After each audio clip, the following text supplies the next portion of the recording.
people, welcome to the Laptop Lifestyle YouTube channel. With companies being able to sell products online, it piqued my interest when I graduated high school in 1996. During that time, no one knew it was going to become a powerful craze. With the rise of the internet, I eventually found out how to make money selling books online. By the time I started college, stories from online companies raising millions in IPO on the stock market were always prevalent. With new tech, companies can sell their products online, which piqued my interest. The means for selling online were not widely available just a few years ago. Who doesn't want to say that they're part of the cool crowd? If you want more of this content, subscribe to the Laptop Lifestyle YouTube channel and hit the notification bell. Today, it is much easier to flip and resell used books than it was in the past. Tools like TextTrader handle all of the tasks that once needed to be done by hand.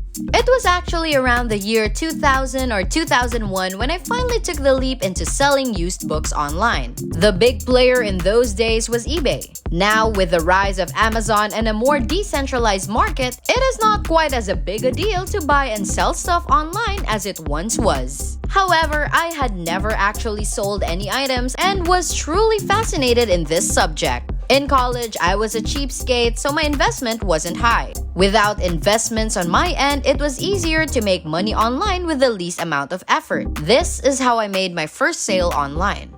In essence, I would go to thrift stores like Goodwill and others, search for books that can be sold on eBay or Amazon, then return the book to the thrift store. This was my process in a nutshell. However, I'm going to share a few ways you can improve your chances of sales. If you want to buy books on the cheap and sell them for more, you should consider the market price. Buying books at $1 each from the thrift shops doesn't mean you should actually do this and resell when they go over $3 a piece. You should buy a book only if it offers you a chance to make money. I usually looked for books priced at $1 or less to resale for more than that. On average, there are 4 types of books that can be sold online.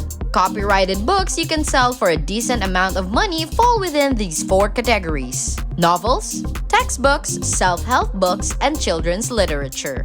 Textbooks. With the current $5.5 to $8 billion market size for used textbooks, there is a lot of potential to make tons of money in this market. Publishers and authors have traditionally been able to make money from new textbook sales. However, used textbook sales are now equally as profitable. If you search for used titles on Amazon and eBay, you will see that many people are still making profits by selling their textbooks. If you're selling your own textbooks, that's totally one thing. What if you want to become a textbook flipper and start buying and reselling textbooks for profit? You can make money by selling used books on Amazon or some other website.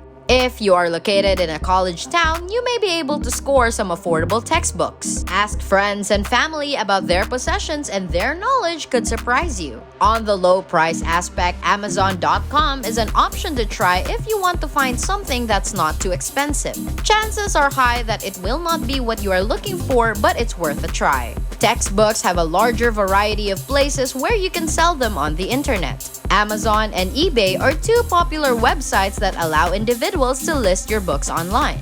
These sites are websites that all college students will look for a cheaper version of their required books. This was true in the early 2000s, but now the number of students buying used textbooks online has increased greatly. Modern first edition books. Books published in the last few decades are often referred to as first edition books, a term that describes books first published in what is considered the modern way of publishing.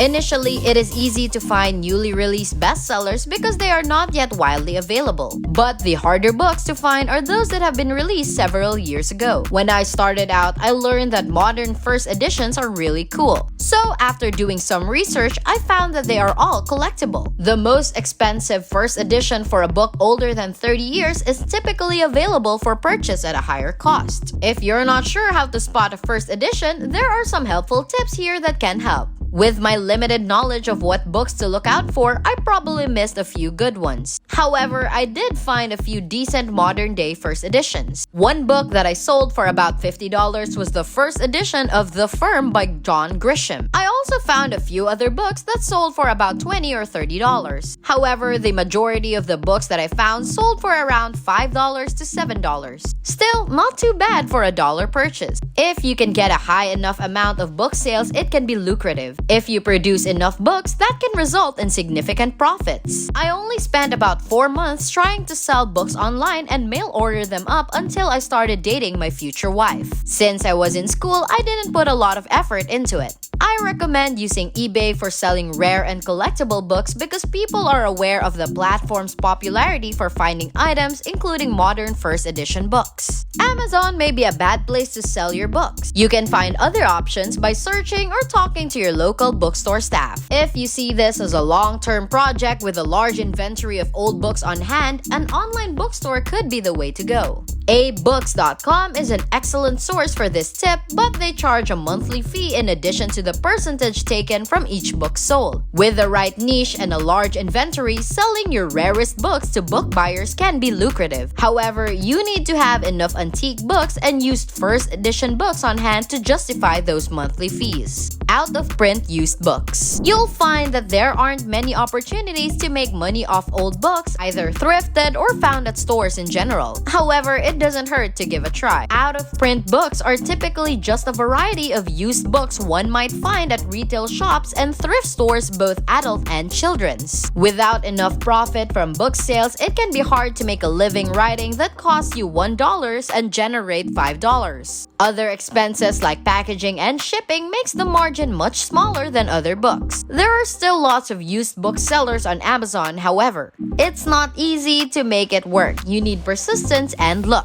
Many books that have low demand, such as 50 sellers all selling a used copy of the same book, find their audience through a long tail. For niche or small-scale online stores, these are opportunities to have valuable content and sell premium inventory at a lower cost. You might have to wait 1 year or longer before finding someone who might purchase it. Successful resellers of old, new, and rare books tend to be either large used bookstores who can have either a stock at a physical location or individual sellers who follow a specific niche for rare books. Collectibles and antique books. It comes as a surprise just how many markets present themselves for antique and collectible books, because before it would have been hard to imagine how this niche market could be so successful. This takes work and dedication, but the benefits are immense. When it comes to rare books, you might have an expensive time finding a really hard to come by one. I remember buying a 1919 first edition on eBay for $55 and then flipping it 4 months later on eBooks for $775. Making money on eBay is easier than ever with new inventory popping up every day and the power of automation. For example, in 5 minutes of research before putting a listing on the platform, you can make $720. It is still possible to make a good profit on selling books as a side job on average. Not only can you potentially earn $40 to $50 for every dollar invested in a book, but you also get the book's upsell products bundled with your order. This is the profit margin on the average old book you may find at the flea market, an estate sale, underpriced online, or even the very occasional garage sale.